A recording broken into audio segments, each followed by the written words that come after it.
Hey folks, thanks for tuning in to BevNet's Elevator Talk live stream. I'm Ray Latif, the editor and producer of BevNet's Taste Radio podcast.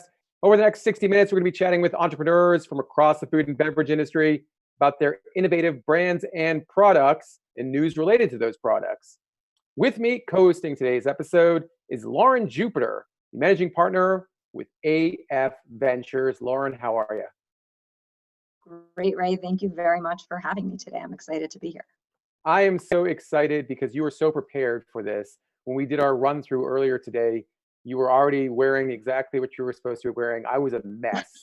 My hair was all over the place. I was wearing a hat. I was not clean shaven. Not that I'm clean shaven now, but I was not shaved the way I'm supposed to be shaved, etc. So thank you so much for joining us. A great friend to BevNet and Nosh. We've known you guys for some time. For folks who aren't familiar with AF Ventures, what is it you guys do? The AF Ventures is a venture capital fund. We invest in high growth consumer products companies. We've got about 105 million of AUM and 37 portfolio companies across a pretty wide range of categories in the consumer space. The bulk of our investments are in food and beverage, although we've recently expanded to include personal care, beauty and wellness, pet food. And really what we're interested in is identifying challenger brands that have strong business fundamentals and really appeal to a diverse demographic so that they can really drive innovation both on retail shelves and more online and kind of direct to consumers in their homes. And our true hope is to help create the next generation of enduring brands in the consumer space. Fantastic. Could you tell us about some of your recent investments, some of the recent brands that you've worked with? Yeah, sure. I'd be happy to. One of our brands we're pretty excited about is a snack brand called Good Fish. It was created by the founders of Harmless Harvest Coconut Water, and it is a snack comprised of crispy salmon skins. They're high in fatty acid, clean protein, marine collagen, and all sourced from the world's most sustainable, well-regulated fisheries in Bristol Bay, Alaska. So really great, great product with a great kind of supply chain to support it. Another one we're really excited about is Alpha Foods. It is a plant-based frozen platform bringing convenient, familiar forms to plant-based foods. Definitely been a nice staple in my house these days, creating a lot of solutions in this kind of hectic time when we're trying to make lunch really quickly at home for everyone in my house. Pretty relevant in today's environment.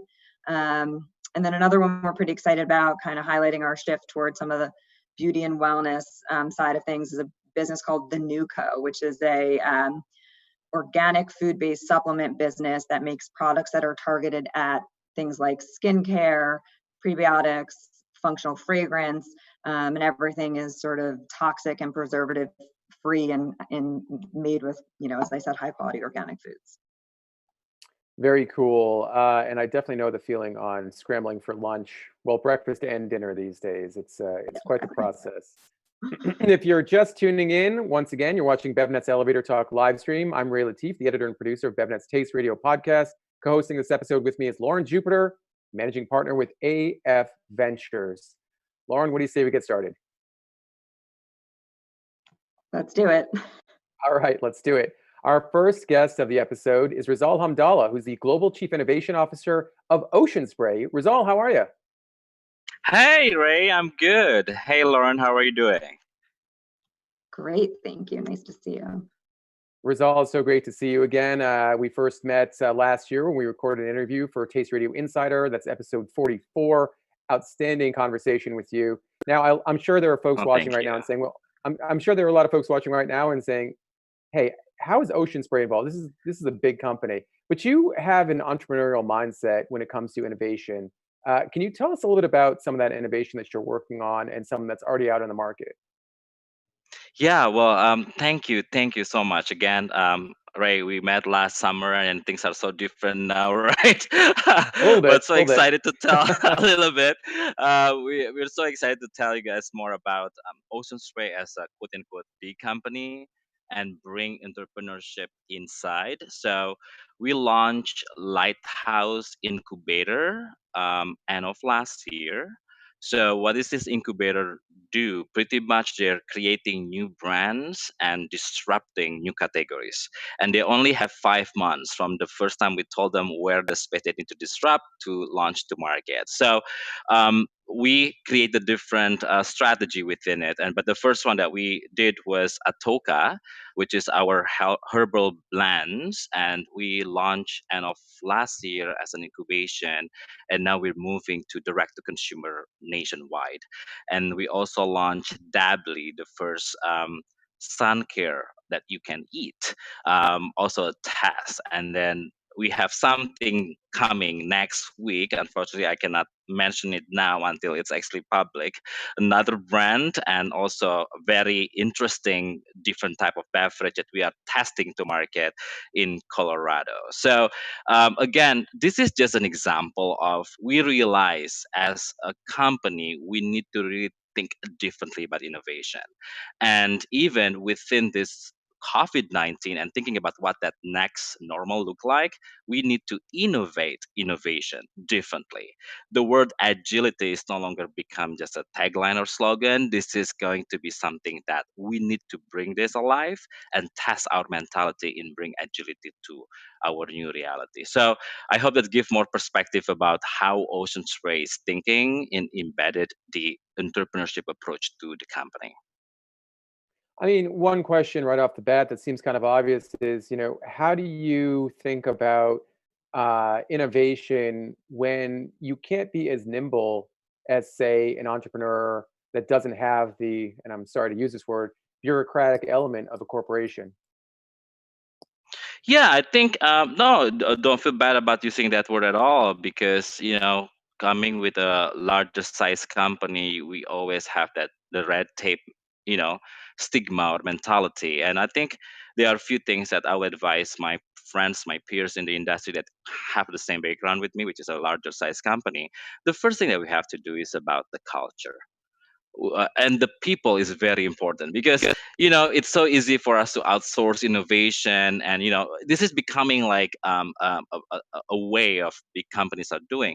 But the biggest question, how we bring this new mentality actually inside, and not just creating entrepreneurship in residence, but from the approach, we call it stage gate in the past, how we change that stage gate becoming like more startup approach and bring it to a larger corporation and adjusting with that approach. So it's a lot, but in the same time, as long as from the leadership and the organization is hungry and seeking this new approach and they believe in it, that culture of innovation, the culture of agility is way easier than you just outsourcing or just creating something for the next 18 months or 24 months. So I hope that's helpful to answer your question. Yeah, Lauren, what do you think about this approach, the strategy that Rizal has outlined? And, do you see AF as potentially aligning with a company like Ocean Spray, despite your history of working with smaller companies? We love to partner. Obviously we invest in brands that are a little bit smaller, but we always look to partner and kind of see where we can share value with bigger brands and kind of bigger strategics out there as well. We think that this is definitely a space where partnership and kind of shared experience can be really helpful, especially growing brands in the space. I'm curious, I think it's amazing what you guys are able to do on the innovation side and developing new products.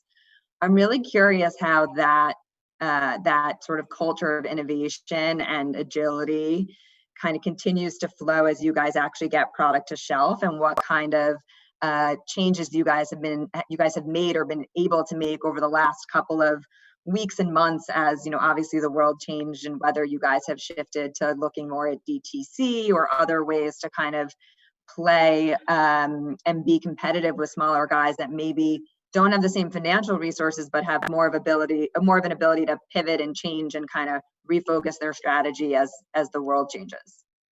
And I'll Yeah, tell you, well, I'll go tell you, ahead. Rizal, you have a minute to answer that very important All right, I'll try to make it work in 1 minute. Okay. Because the word agility is very important. So the past 2 months, the team is able to pivot and change. So Atoka, instead of launching in brick and mortar, we launch in DTC. direct-to-consumer live this week, partnering with Ariana Huffington as well in supporting our first responders in New York, DC, to provide our products in hotels and such. Second, another proof point, the one that I mentioned, next week we are going to launch our next innovation. Initially, we partner with big customer in Colorado and that region. We change it because of the timing is changed and evolving. We partner with e-commerce instead, and this idea behind pivot is becoming normal because the agility is already built. It's way easier, and I think this is just an example, and we will continuously having this situation because we don't know what is the solution for or what's coming because of the whole COVID-19 to the world of innovation. So we can predict anything we can, but we need to just be ready through agility. Outstanding. Rizal, so great seeing you. Once again, for folks who haven't listened to episode 44 of Taste Radio Insider, I highly recommend you do it. Rizal, good luck with everything going forward, and please stay in touch. Of course. Thanks, Ray and Lauren. Appreciate the time. Thank you. All right. Great stuff. Rizal Hamdallah, the Global Chief Innovation Officer of Ocean Spray. Let's keep on keeping on to our next guest, who is Amit Patel, the co-owner of Guarana Foods. Amit, how are you? I'm great. How you doing, Ray and Lauren? Great to see you. Thank you. Guarana Foods, you guys are pretty new, right? No, actually, we've been around for quite some time. We're new for the mainstream market, but we've actually been in business since 2004, working in ethnic food stores, just quietly doing our thing. Gotcha. So tell us a bit about the brand and what you guys do. Definitely. So Guarana Foods is a family-owned and operated business. We manufacture Indian snack foods. We have the first and second generation actually working side by side every day, which is actually amazing. Sometimes we have the third generation show up and kind of poke their heads in just for fun. Most of you guys have never heard about us, but we actually have been in business since 2004. We work with ethnic grocery stores across the US, specifically Indian grocery stores who carry our branded snacks. We make authentic flavors with a few of our own modern twists to those authentic flavors. We focus on clean label products, no artificial colors, flavors, or preservatives, simple to read ingredients. So we have three primary products. We have a chakri, an original flavor, and a jalapeno flavor. So a chakri literally means spiral, and that's actually what the shape of our product actually is. So they're golden in color, super crunchy. They're actually gluten-free, so it actually works really well in the mainstream. It's probably crunchier than anything you've ever tried before. They're salty and savory with a little bit of heat. The jalapeno has a lot more punch to it. So when you eat it, you wait a few seconds and the heat just kind of creeps up the back of your throat. It's a nice little surprise if you like something spicy. It goes well with like a hummus or guacamole or salsa. And the other main product we have is called the sweet sakarpara, which literally means sweet sugar pieces. So they're the classic version of a sugar cookie, but our twist is it's a dairy-free sugar cookie. So it actually works well with that. A lot of people have described it to us as the crispy edges of a funnel cake. So it's a really unique and distinctive snack. We make variations of these products, but the three main ones are the chakri, the jalapeno, and the sweet. And then actually a couple of years ago, we went to the Summer Fancy Food Show, and we actually changed our packaging to be very mainstream friendly. And we actually did break that barrier and became one of the first Indian snack foods placed on Whole Foods shelves. So we are slowly trying to break that barrier and get through. And one of our biggest changes now is because of COVID and because of the opportunity that we have in front of us, we actually did launch our online store to be direct to consumer. So that way we can reach a much broader audience than we had before. Very cool. Lauren, I'm curious about your thoughts on the sustainability, the viability, and the potential for ethnic foods offered to and promoted to a mainstream consumer. You know, I certainly think that we have seen over the last, several years, what we've kind of called the globalization of the American palate, and clearly people are looking more and more at ethnic foods. I think starting on the meal side, but I think it's totally natural for that to spill over into snacks. And so, I think that there is a lot of opportunity there for sure. I'm curious how you think about, the target demographic for you guys today with your new package, and how you are focused on bringing in new consumers that may be less familiar with the Indian style snack, and how that consumer education comes into play. I guess both in normal times. And then, I know you kind of transitioned to DTC for now, but also in the context of, we're not really sure when demos are coming back into play and things like that. Yeah, that's actually a huge challenge, because when you think of Indian food, you really do think of like something super spicy, or you just have this preconceived mindset of what Indian food is. So from our side, we're targeting like the whole food style customer, because that is the more open-minded customer. They're willing to try anything off the shelf. I've met a lot of people who just browse the aisle, saw our product, was like, I want to try something new. And they've actually said, I go to Whole Foods on Friday to only look for new stuff. That's what we've been trying to do. With the current COVID situation, what I've started doing is we focus a lot more on Instagram influencers, and I'm actually trying to work with a little bit of a different marketing strategy, which is looking at gamers and looking at board gamers. It's a very different model. It's a very different it's a different market share, but they're very open to trying different types of snacks, and they're the ones who are in front of the computer trying different things. And they have audiences that are just completely untapped, and it gives us a really interesting opportunity to bring something new that hasn't been tried before. Did you say board gamers, Amit? Board gamers. It's a literal thing. Look up board gaming convention. It's in Texas, and it's like 60,000 people for 48 hours playing board games. Like checkers? No, these are games that take 24 to 40 hours to complete. They are hardcore gamers. Wow. Like strategy games? Strategy games. So think Ticket to Ride, but insanely more complex. Wow. Well, if there ever were a time to do something like this. Amit, this is really great. I really appreciate you sharing your story and that of your brand with us on the live stream. Thank you so much, and good luck with everything going forward. Thank you so much. I hope you guys have a great day. You too. Thank you. Bye.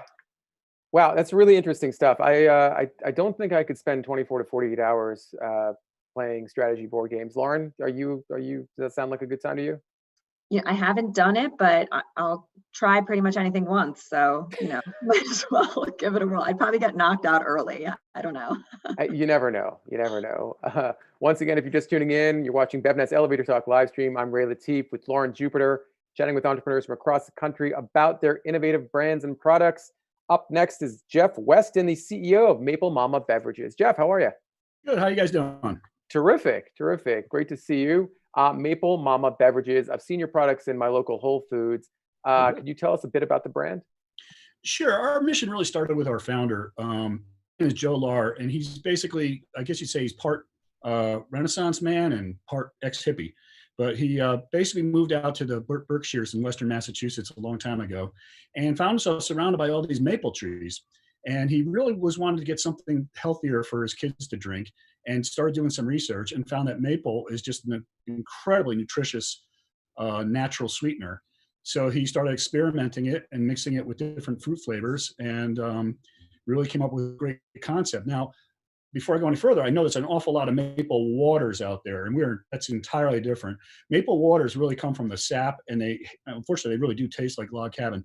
Ours is entirely different. You don't taste the maple. It kind of recedes in the background when it gets blended in with our other organic beverages, and it's sparkling.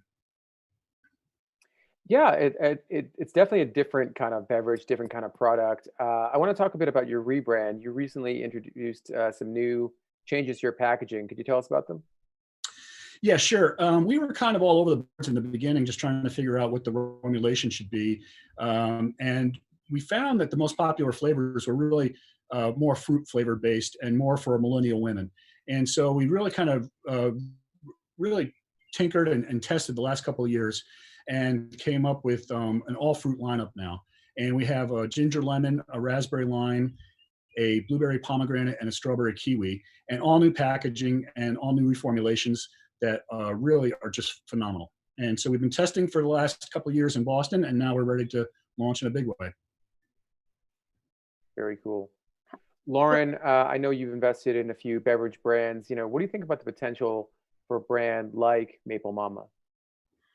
So one of the questions I have around Maple Mama is the sugar count, and how many grams of sugar you have per serving, and how you kind of communicate to consumers why sugar, maple sugar may be okay, whereas they're avoiding other kinds of sugar, and how you kind of get that message out there to consumers who I do think are more and more picking up products, particularly in the beverage aisle, and looking at that sugar count and making a decision based on that. Sure. We have about 16 grams of sugar, which is half of a conventional soda. And by the way, there's an awful lot of people, and we see it in focus groups, that are still drinking a lot of soda. They say they don't, but it is being drinking. So it's certainly a healthier indulgence than what's out there. And then when you compare it to the other sweeteners, including honey, agave, sugarcane, and of course, corn syrup, we have high nutrient value in there. A lot of manganese, a lot of riboflavin, and really high with magnesium as well. And as part of the sweetener world out there, it's also much lower glycemic than everything else. So it's a really good, healthier sweetener. I wouldn't say it's 100% healthy, but it's certainly healthier than a lot of things that are out there. And with I know you mentioned you do not taste like maple, and that flavor kind of blends into the background. With the brand being Maple Mama, how do you let consumers know not to expect a really strong maple taste when they pick up the product, or that they should try it even if they're not the biggest maple fan? You'll see our new communication that's coming out. We were hoping to launch April 1st, but of course, people seem to be more interested in getting toilet paper right now than trying a new product. We really great tagline called "The Unexpected." So it's really about overcoming that. If you looked at our old packaging, you'd notice that it was very strong maple, strong flour, things like that. The new packaging is phenomenal. It's just a cut. The maple's been downsized. Now, we don't run away from it because it is our sweetener, and of course, it's amazingly nutritious for you. It is all about getting that communication out there. And again, sip the unexpected. It's organic. It's lightly sparkling. Something entirely different out there, and give it a try. Well, I will give it a try, Jeff. Outstanding stuff. Thank you so much for joining us on the live stream, and can't wait to see how the brand evolves. Great. Thank you very much for your help. All right. That was Jeff Weston, the CEO of Maple Mama Beverages. Let's keep on keeping on with the live stream. Up next is Sean Folkson, who's the CEO of Night Food. Sean, how are you? Do we have Sean? Is he muted? Not just yet. Well, Lauren, I want to ask you a quick question about your investment strategy when it comes to food versus beverage. I mean, do you have to look at the two industries differently, or are they both sort of the same, cut from the same cloth when it comes to investments? I think we have to, we certainly look at both differently. We look at each category a little bit differently. We have to look at what are the typical costs associated with building a brand in a certain category, what evaluations look like, what's kind of the risk reward of capital in versus what we can expect an exit to look like. So yes, we definitely look at food and beverage a little bit differently. We also look at different categories within the broader food ecosystem quite differently. And I think it's very hard to just kind of generalize. And even within beverage, the shelf stable versus refrigerated functional beverage, those two parts of the store have, different consumer behaviors and are experiencing different impacts right now.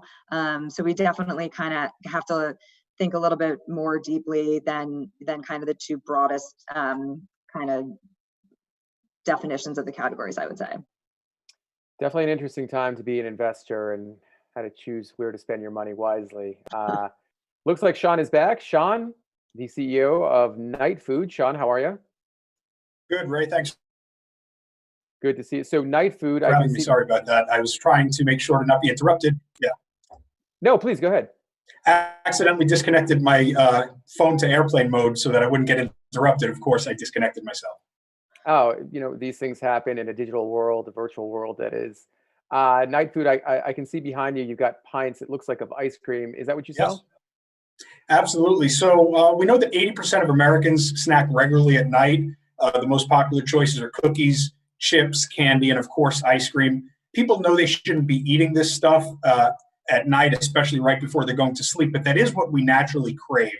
And knowing that people are going to be snacking at night and eating these things, we exist to give people better, healthier, more sleep-friendly versions of the things that they naturally crave at night. And what that means in our ice cream, first of all, it has to taste great. We've got rich, creamy ice cream that also happens to be higher in protein, higher in fiber, more calcium, magnesium, and zinc, less sugar, lower fat, fewer calories, lower glycemic.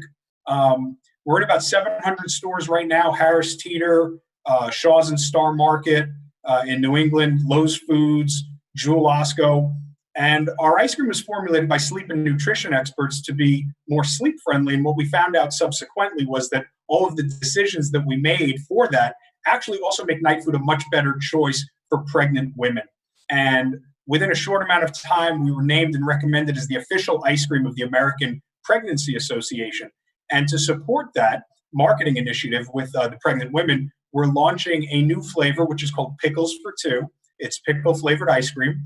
And we're very excited about that. It's going to be launching in probably July, it looks like. And love it or hate it, we think there's going to be a lot of pregnant women talking about it on social media. And, you know, we want to point out, even though we're doing the pickle ice cream in the pregnancy initiative, this is a mainstream product, great for men, women, and kids. Anybody that likes to have a snack between dinner and bed, Night Food is there. Can't say that I ever had the pickle cravings when I was pregnant, but definitely ate a lot of ice cream. Lauren, what do you think of the positioning of Night Food, you know, especially given that it has that functional tilt toward sleep and wellness when at night? I think it's really interesting, you know, not something that I had sort of thought of, the idea that, you know, people like to have something a little bit indulgent after dinner, and to be able to differentiate yourself in what is, you know, a pretty crowded category in pints. I think it's a unique way to do it, for sure. Do you guys ever come across a struggle in communicating that it's not just for eating before bed? You know, are people picking up Night Food and a pint of something else at the same time in the grocery store and kind of, you know, using one in the evening and one on Sunday afternoon? Well, that's a great question. I think our research indicates that the majority of at-home ice cream consumption, especially in pints, is happening at night. People typically are not having it at other times of the day. But you can certainly eat Night Food during the day. It's not going to put you to sleep. But knowing that most of that at-home ice cream consumption is happening at night anyway, I don't think it's a situation where people would feel like, you know, they need to buy two different products to solve their ice cream problem. I know I have an ice cream problem, but the category is pretty crowded. I wonder, Lauren, you know, what you think of Night Food's ability to stand out amid a growing set of products. I mean, just in recent episodes of Elevator Talk Livestream, I think we've seen at least 5 or 6 brands. Yeah, I think, you know, ice cream pints, it is definitely a crowded area. I think the you know, the ability to communicate how your product is different, which, you know, is streamlined into your whole brand name, and kind of bringing in customers at that unique point in their life, I suppose, on the pregnancy side, right. And hopefully it tastes just as good, if not better, than anything else they're eating, so they kind of want to stay with you. I think you've got a couple of unique angles to go at to kind of find that target consumer, and really pinpoint who that is, and hopefully bring them in. Yeah, I think you hit the nail on the head. The pregnancy is a way to bring in potentially heavy user households.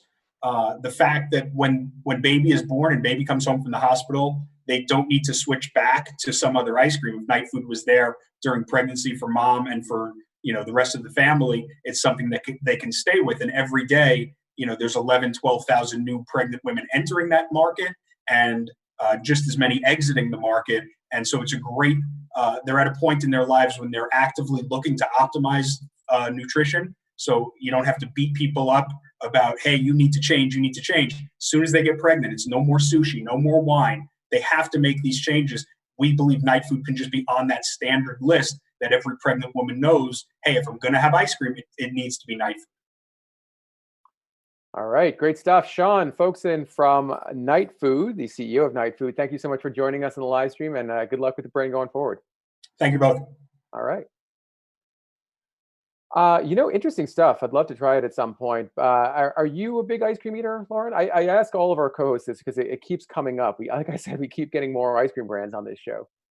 You know, it's interesting. I'm not a big ice cream eater. My typical treat of choice at night is a chocolate covered banana, which is so sort of random, but it kind of, I feel like I feel good about what I'm eating, but it also definitely like gets that sweet tooth craving for me. That definitely sounds frozen or just Frozen. dipped in. Oh, okay, very cool. That sounds great. So That random. sounds great right about now, actually. Can we take a break, Sarah? No, not okay. Fine. Sarah's our director. All right. Up next on the live stream is Claire Schlemme, who's the CEO and co-founder of Renewal Mill. Claire, how are you? Hi, fine, thanks. Thanks so much for having me. Thank you so much for joining us. Renewal Mill, what do you guys do? Yeah, so we are a next generation ingredient company. We upcycle byproducts from food manufacturing into delicious premium ingredients and products. So our flagship ingredient right now is organic Okara flour. It's a superfood made from the soybean pulp that's left behind when soy milk is made.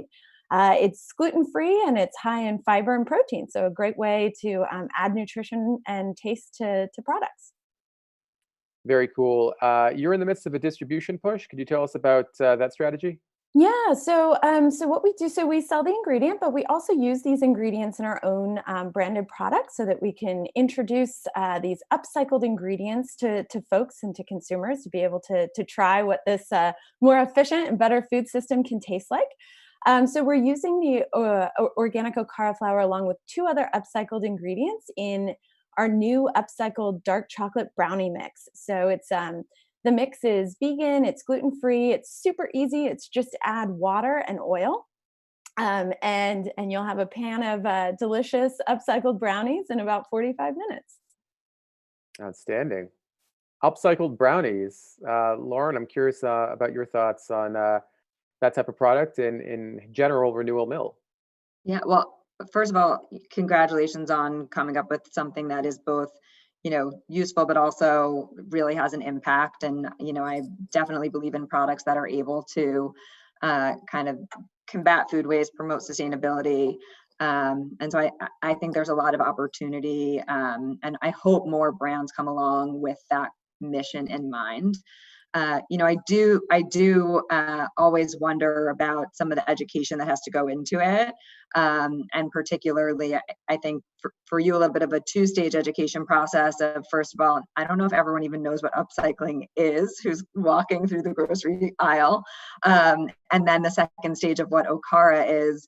And so kind of explaining that story, how has that, I guess, process been for you, and what's the strategy around it? Because I do think there's a great story to be told. Yeah, great question. So we're seeing that a lot more people are becoming educated around the word upcycled, and that is the word that seems to resonate with folks when we're talking about this concept of circular economy of food. So Matson introduced some data last year that they had collected that about 40% of folks were actively looking to purchase more upcycled foods and beverages. So it's definitely something that we're beginning to see the trend growing on that. And then we're also in general seeing more trend behind people's interest in sustainability claims. Basically what we're seeing is that sustainability sells when it comes to food. And that, tagging upcycled to sustainability has been really beneficial for us.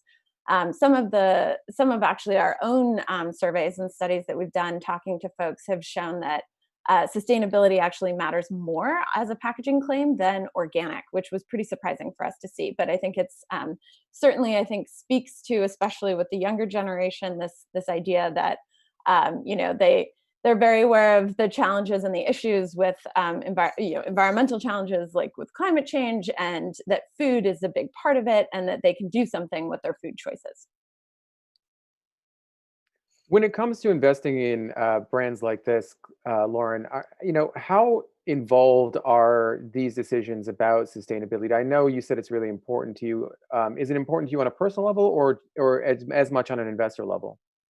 It's definitely something that we're focused on an investor level as well. I mentioned earlier Goodfish, for example. That is a product that is made with upcycled salmon skins, and that's something that we find really interesting. I think there's, I 100% agree. Consumers are shopping more and more with sustainability in mind. That's a big shift we've seen over the last couple of years. A couple of years ago, we'd have this conversation and we would talk about, people bringing sustainability to the front of the conversation, but where did that fall on the list of the consumer's decision-making process? And maybe it was fourth or fifth or sixth down the line. I do think it really has moved up to be a more prominent position in how consumers make decisions. The other thing that I love about upcycling, and I'm sort of like the finance nerd, but tends to lead to really good gross margins when your input is a product that someone is otherwise probably throwing away.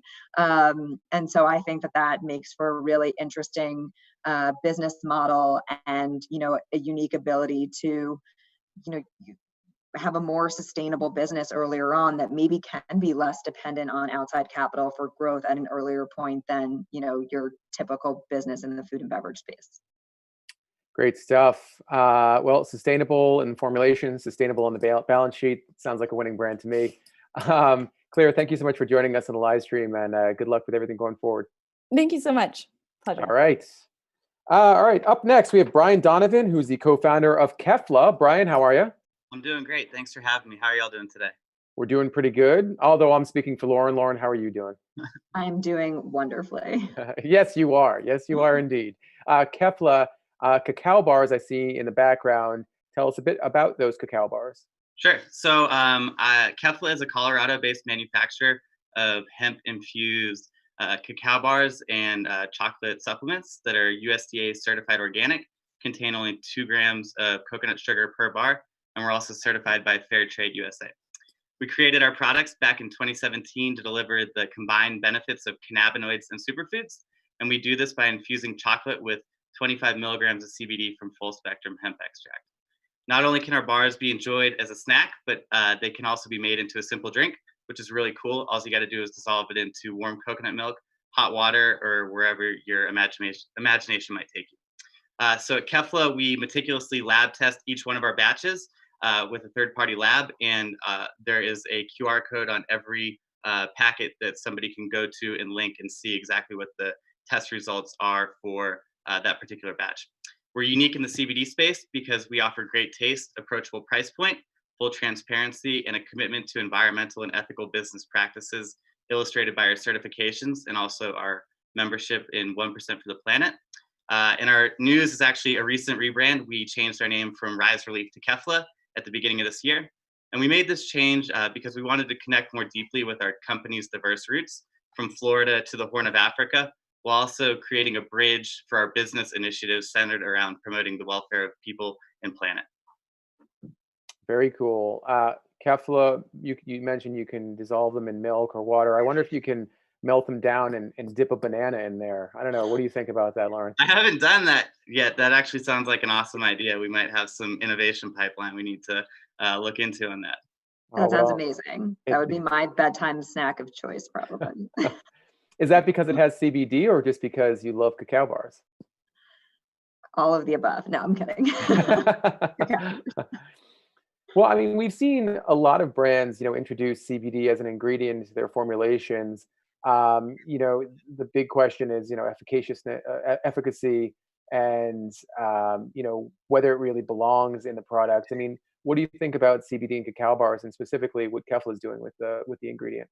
Yeah, so chocolate is kind of a tried and true form factor for cannabinoids. That's really just been a popular approach as far as, coming from the dispensary channel over into this.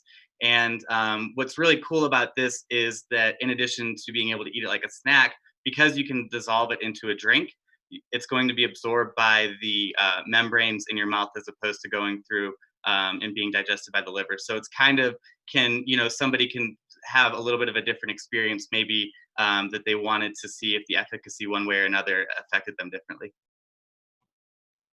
Lauren, I mean, are you bullish on CBD and CBD as an ingredient? And, what do you think about the approach that Kefla has taken?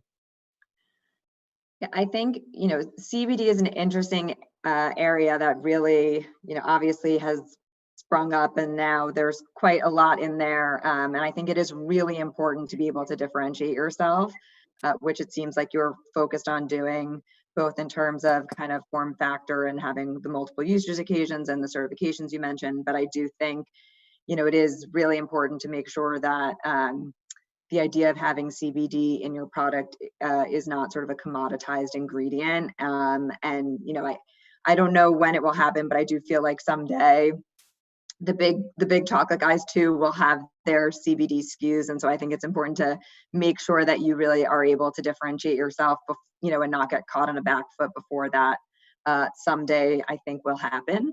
But in the time, for the time being, I think it's a great time to build a brand in the space. I'm curious a little bit about your route to market and kind of how you get your product in your customers' hands.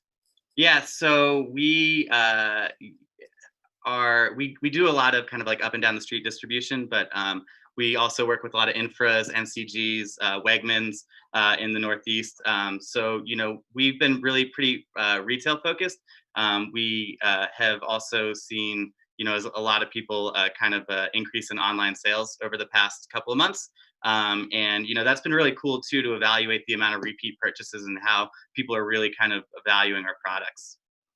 And do you have any concerns heading into summer around kind of shipping those DTC products in the heat, or are you guys ready for that?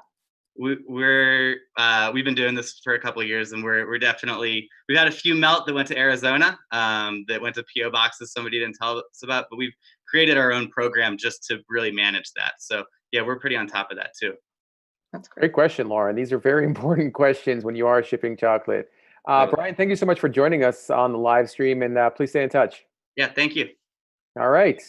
Brian Donovan, the co-founder of Kefla.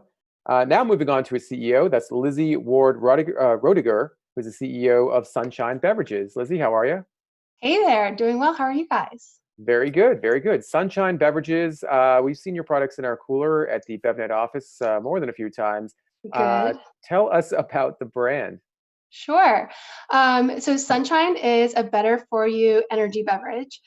We call it feel good energy. So the energy profile of all of our drinks consists of vitamins, electrolytes, and just 70 milligrams of natural caffeine, which is no more than a cup of coffee. And that's highly unique to the category. If you're familiar with it, the drinks are really designed to offer a better for you boost without that high caffeine or other stimulants often characterized with other energy drinks. And then we offer 2 lines. So the original is our good energy drink. So gingerberry was the first flavor. 12-ounce can. It is naturally sweetened with stevia and pure cane sugar. So 60 calories and 15 grams of sugar, which is less than many of the mainstream and even less than a lot of the better for you on the market sugar-wise. And then we recently launched a sparkling energy water in 3 flavors as well. And but this product has 0 calories and 0 sugar, but a very similar energy profile. Energy, a very competitive category. There's a lot of big players. We've seen a number of upstart brands come to market with better for you energy products. Lauren, have you seen, do you see potential in new products like Sunshine coming to market? And, what do you think about what Sunshine has done with an energy water?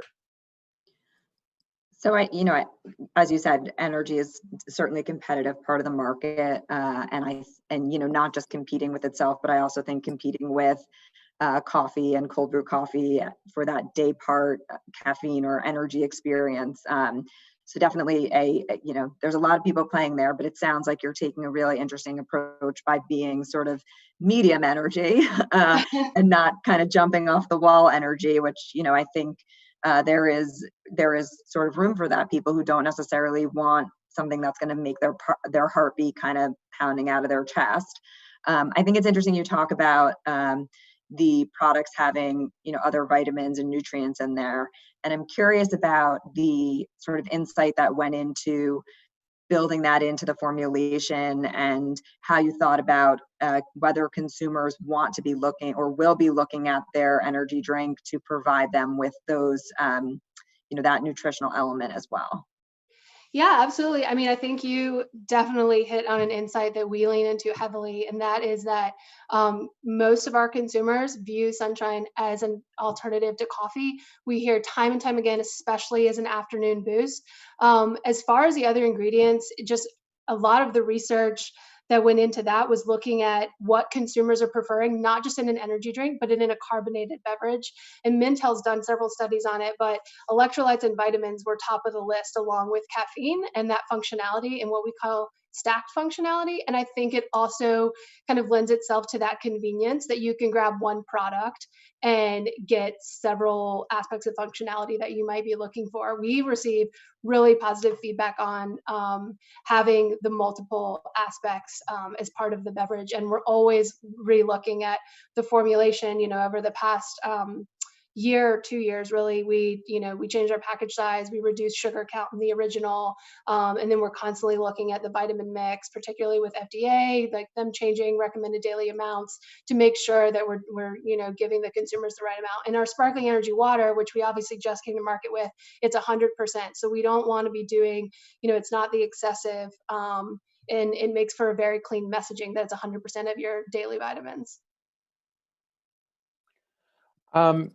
Lizzie, thank you so much for taking this time to be with us on the live stream. As I mentioned, we've had your product in our coolers in the office, and it usually goes pretty fast, which is an indication that you're on the right track. Awesome. Thank you, guys. All right. That was Lizzie, who is the CEO of Sunshine Beverages. That's Lizzie Ward Rodiger. I can't say your last name. I just don't know what it is, even though I asked. It's okay. I got married, like a year and a half ago, and I feel like I should have just kept going by Ward. It's much easier. All right, Lizzie Ward it is. All right, thank you so much for joining us once again. All right, up next we have Suji Park, who's the founder and chief inspirational officer of Suji's Korean Cuisine. Suji, how are you? Good. How are you, Ray? Hello from Seattle. Hello from Seattle, indeed. How's Seattle doing? Seattle is doing Seattle, gray, and still it looks like it's gonna rain, but it's not raining yet. Being Seattle. Well, you know what? Shockingly, I've never been to Seattle, and it's one of my. Come on, Ray. You gotta I know it's horrible. I've been to I've been to Portland. Don't get angry at me. I know. Yeah, Seattle is going to be very upset now. Sorry about that. Tell us a bit about your company. I'm not familiar with it.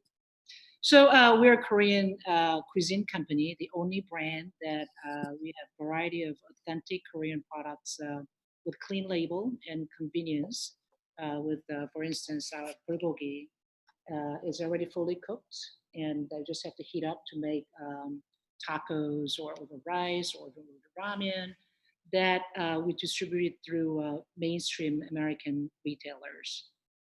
And it goes back to 15 years ago when I started my own business in Korea. My brother is running, so we're a family business, and we're bringing Western food to Asia, and bringing now cross-culturally bringing Asian food, starting with the Korean cuisine in U.S. market, which is very important because since our target in the market is mainstream American, that we need to understand what American food, or the American consumers, how they eat, and the recipes, and their habit of how they cook in the kitchen and all this. So to understand it is very important. So that's our brand. Our products have been in the market since we're the pioneer. We had some rotational items, especially with Costco Club, the club stores like Costco, and the retail stores from Target to Albertsons and Kroger. We're now in a distribution of about 3,000 stores. Now, by the end of this year, we will be distributed through 7,000 stores, again, including Kroger, Aldi, BJ's, and Albertsons, and Safeways. Wow, very cool. And you just underwent a brand refresh. What elements did you change about the packaging? So again, it was our challenge in the beginning 5 years ago when I started in the US was the identity, because I believe in three things. One is clean label, of course. Everyone wants to see the good for you, better for you products, and the second is convenience, because right now the people who cook at home, they want to spend about 20 minutes average, right, to make food. So convenience is a big factor. And third is authenticity. But then, how do we bring authenticity, to fit in? Because my goal is to bring some Korean products, or like our products, hopefully, into mainstream dining table, like, could be every day with their tacos and sandwich, but we have a Korean barbecue, right? So we had a little bit of the struggling of how a market wants to see authenticity of like Korean food. But then, for instance, if you look at this bulgogi, this is for U.S. market. It's like a chunk of nice premium steak, right? In Korea, this is not steak quality in bulgogi. Bulgogi is like a little bit more like thinly sliced, the meat, that it didn't work. So we went through the couple of the rotational the items, and then we realized that more like a modern Korean is the branding identity that we want to go for. For instance, like we have this tacos, street tacos, that we're launching with the Kroger by the end of this year. And for instance, our logo had to go from, a little bit of changing from a traditional Korean sign to more on like a simple and a more, the clean label, like looking forwards with the colorful, and there was a brand. One thing that we had to kind of go through a little bit of struggling was, the modern Korean cuisine. People ask, so if it's a modern Korean cuisine, is it not Korean? But that is not true, because when you look at Korean food in Korea, like number one products are bulgogi pizza, the Korean fried chicken. It just started like, 20, 30 years ago in Korea, right? So bringing authenticity through like a little more modern, the recipes, so that we can penetrate into the market with the mainstream, the consumers. That's what we're doing.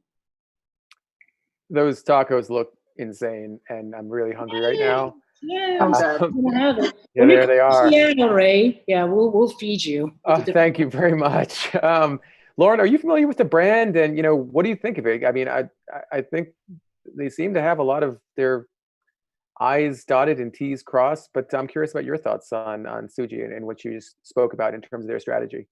No, I love the idea, and I think it's a great time. We're talking earlier about globalization of the palate. You really tick on obviously that box, but also the kind of convenient home meal solutions, which I think is becoming more and more relevant as people are, obviously dining in home more than ever, and that's probably going to continue for a little while. And I applaud you for really trying to understand how this consumer, the U.S. consumer may differ from, the Korean consumer, and how you've been able to shift your product in a really still authentic way to provide something that meets this consumer's needs, but it stays true to kind of the original kind of flavor and understanding of what the product is. So I think it sounds like you've done a great job, and I'm very curious to understand more broadly, like what some of the insights were you saw of how U.S. consumers behave differently at home and in the kitchen than consumers in Korea. Well, definitely. And Suji, I have to interrupt you. We only have about 30 seconds left. I'm sorry. Okay, yes. I would say it is becoming more the same. Definitely like Korea and the US, the consumers are, spending less time to cook, and they're looking for better ingredients, in short. That was very brief and very well said. Thank you so much. Suji, thank you again. Please stay in touch. And once again, I can't wait to see your products in my local BJ's and Costco's. Thank you, Ray. Yeah, thank you, Ray. All right. Once again, if you're just tuning in, and I know why you'd be waiting this long, but you're watching BevNet's Elevator Talk live stream. I'm Ray Lateef with Lauren Jupiter, chatting with entrepreneurs from across the food and beverage industry. Up next is Michael Sharon, who's the CEO and co-founder of Atoka. Is that how you pronounce it, Michael? Yes, Atoka is the perfect way to pronounce it. Well done. What is Atoka? What do you guys do? So first of all, Atoka means magic in Finnish. My co-founder is Finnish. He was like one of the best baristas in the world. And Atoka is coffee that accentuates reality. It is a delicious premium coffee that we blend with a range of 5 adaptogenic compounds to keep you calm, focused, and clear all day long. Very cool. I see that you have mushrooms, functional mushrooms in your coffee. Yes. I'm starting to see more of these on the market. Why would you infuse mushrooms into coffee? That is a great question. And it's also a question that we asked ourselves a lot, because we tasted a lot of products out there before we kind of worked on Atoka. And one of the reasons that you do that is functional mushrooms are just super, super healthy for you. So a lot of research is coming out that shows that some of the compounds that are out there in mushrooms actually have like tremendous beneficial effects. and not just sort of like on a one-off basis, but also like long-term beneficial effects. And so there's 3 functional mushrooms that we use in our coffee: lion's mane, cordyceps, and reishi. Cordyceps is really well known for energy. Lion's mane is really great for cognition and neurogenesis. And reishi is really well known in Chinese medicine, traditional Chinese medicine, as being really good for immunity. And then, so the key point, and this is the thing, like as soon as somebody says mushrooms and coffee, you sort of have this like weird image in your brain of like what it's going to taste like. And this is one of the reasons that we started Taika, because we were taking these functional compounds on a daily basis. Both of us, so my co-founder, as I said, is one of the best baristas in the world. I am just one of those like giant coffee snobs that's really insufferable and comes over to your house and tells you, you're not brewing things correctly. Anyway, we've been drinking coffee for a really long time, and both of us started getting some of these like negative effects from it. And so this is how we found our way into the adaptogens. Actually, the first one that I was taking was L-theanine. I was just taking L-theanine supplements. And L-theanine, if you don't know, it's an amino acid that's found in tea leaves. So if you've had tea at any point in your life, you've probably had some L-theanine, but it's not found in coffee. And so the interesting thing about it as a compound is it sort of like leaves you calm and focused. It makes you sort of like relaxed but alert. Most other compounds that make you relaxed and drowsy. And so you combine sort of the L-theanine and the caffeine, and you get sort of like this really calm, clear focus. So I started with that. And the problem with a lot of supplements, a lot of like compounds that are mixed together with coffee, is that people sort of like don't necessarily care that much about the coffee. But because Cal, my co-founder, and I are like really like deep, giant coffee snobs, we had to make sure that the coffee tasted great. And so when you say mushrooms and coffee together, the key point is that you cannot taste the mushrooms in our coffee. It first and foremost, it just tastes like great coffee. And that's really kind of the point of what we wanted to do is, number one, we wanted to make something that tastes like really delicious. Because if you don't make it taste delicious, nobody's going to come back and remember your brand. Number two, we wanted to be good for you. So this is actually different to sort of like the better for you brands out there. We wanted the compounds in the coffee to be just good for you. And so we use no added sugar in any of our coffees. We use no dairy in any of the coffees. And we have the 5 adaptogenic compounds that are super healthy for you. And then thirdly, we wanted to make sure that the products we were making fit into your life. And so, it'd be great for us to come up with like a new kind of adaptogenic supplement. But if people forget to take it, there's absolutely no point. And so sort of piggybacking on the coffee just made it really easy for us to get started. Lauren, your thoughts on Taika? I mean, we've seen functional coffees come to market. Obviously, Four Sigmatic with what they're doing, and just recently the founders of Blueprint with Earth and Star. But what do you think of Taika's approach? Yeah, so I'll say I'm very familiar with mushroom coffee. As Ray mentioned, Four Sigmatic is in our portfolio, and I have I put mushrooms in my coffee every morning. So it's something that I certainly believe in and believe in the efficacy there, and think that there is a usage occasion and is now part of my morning coffee ritual, and sometimes also my afternoon coffee ritual, depending on how the day is going. I think that the having it, as you said, if you don't remember to take it, then it doesn't do anything for you. I'm curious about route to market, and also how the product maintains its kind of efficacy in a liquid form. Yeah, those are 2 great questions. So in terms of route to market, today is actually launch day for us. So we just officially launched, but we took a very different route to market to most of the CPG brands. My background is in software. I spent a couple of years at Facebook, and pretty much all I know how to do is like make things like software companies. So when we started working on this product, we basically went into beta from day one. And the first thing we did was we ran this like beta program over the last year and a half. With startups in San Francisco. So we would go and kind of deliver the coffee to them. We had our phone number on every single can, and they'd be able to text us and give us feedback.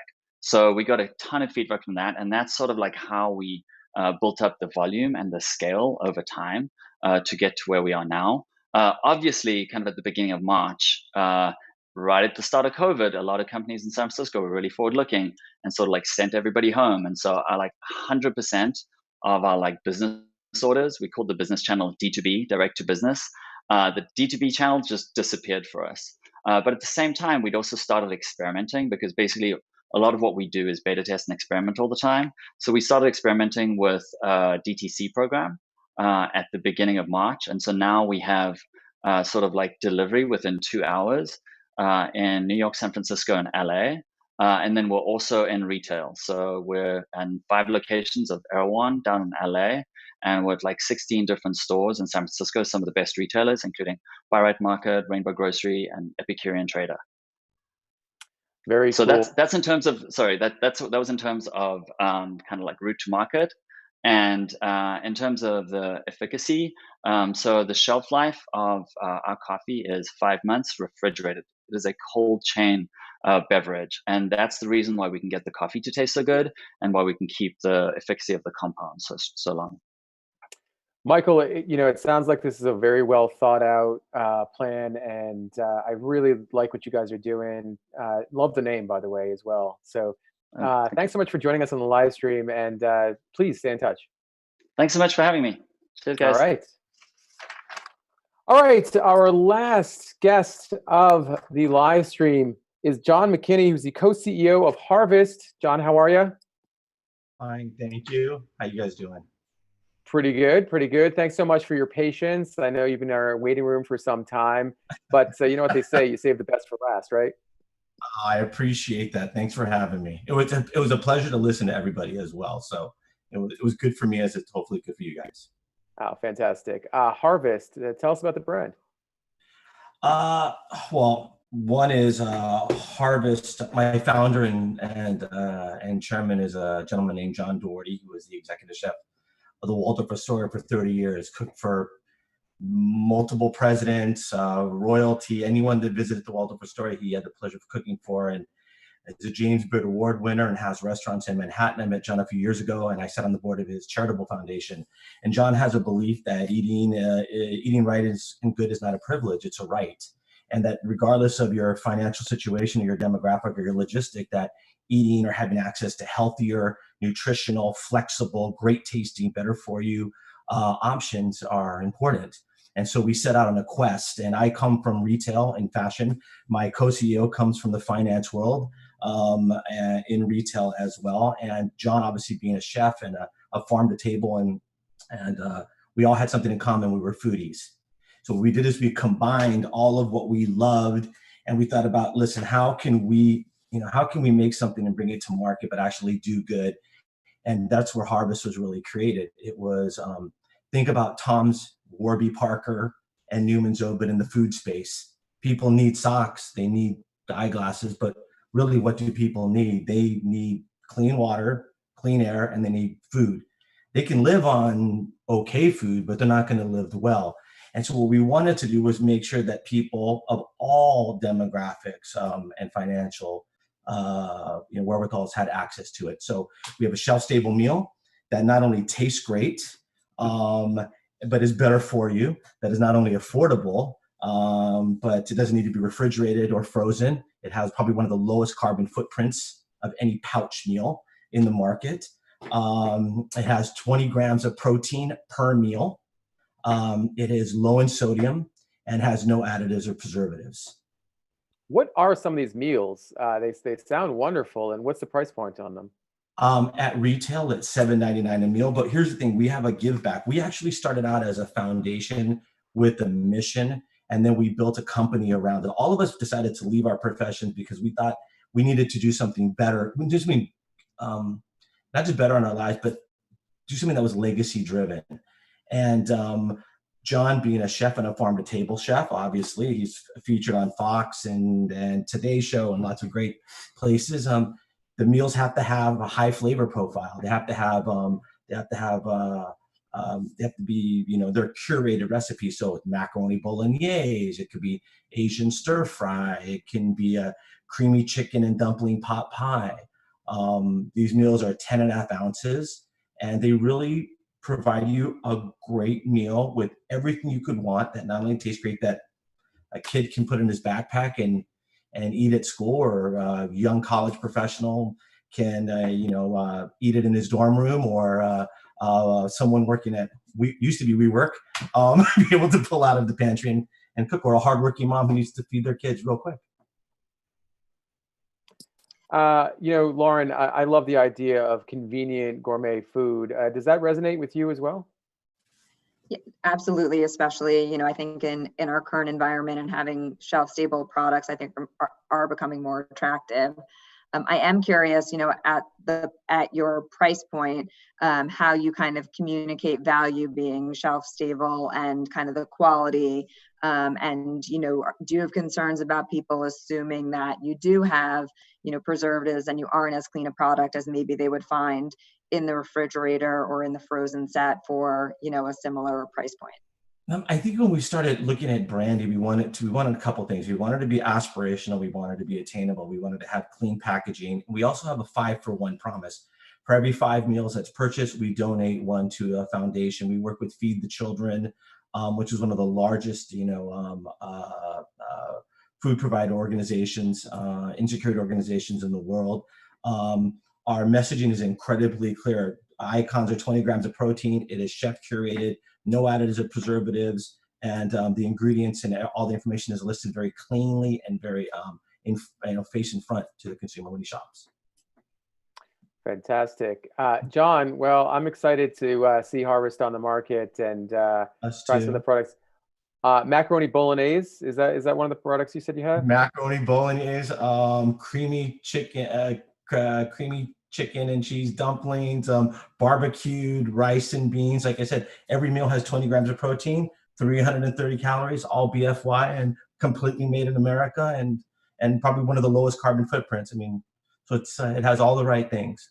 Well, U.S. Army MREs eat your heart out, right? Gourmet. All right, John, once again, thanks so much for joining us on the live stream, and please stay in touch. You're welcome. Have a great week, guys. Stay safe and healthy.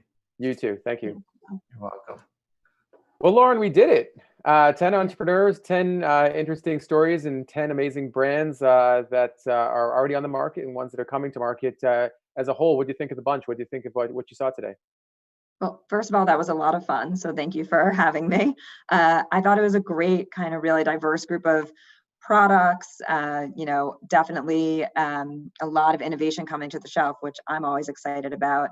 A lot of products focused on clean ingredient, certainly some education stories that will have to get out there. But I think that, the only way to drive real innovation sometimes is to have a little bit of education behind it. So, I think there's a lot of opportunity, and this is the kind of stuff that keeps me excited about what I do every day. I love seeing new products, meeting entrepreneurs, and understanding kind of what's driving them to do what they're doing. So it was a exciting afternoon for me.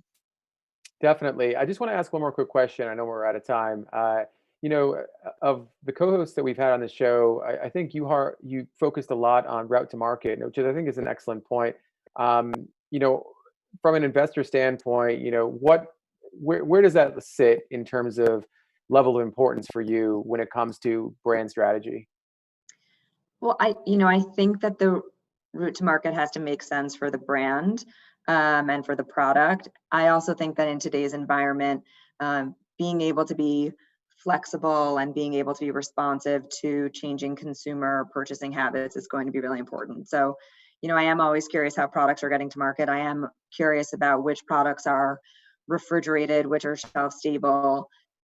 Do consumers assume that they're going to have to look for your product in the refrigerated set versus shelf stable or frozen, and really kind of thinking about how those different things align. And more in this time, I think having a direct to consumer capability is going to allow brands to stay relevant, as I think consumers are limiting their foot traffic into stores. And I do think that discovery opportunity in store is sort of on, in many ways on hold for the moment, because I do think a lot of consumers are trying to kind of get in and get out. So that direct to consumer opportunity, I do think, is going to allow a lot of the smaller brands to differentiate themselves and, have a hopefully attractive route to market with, attractive economics for them as well during this period.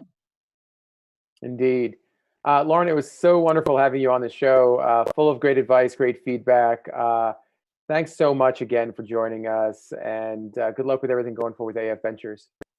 Thank you. Thanks so much for having me, and be well. You too. All right, folks at home watching, thank you so much for joining us on the live stream. We're here every Wednesday at 3 p.m. Eastern Time. Join us again next week. I'll be right here in Brookline, Massachusetts, streaming live. All right, signing off for Lauren Jupiter and our fabulous team at BevNet and Nosh. I'm Ray Latif. We'll see you next time.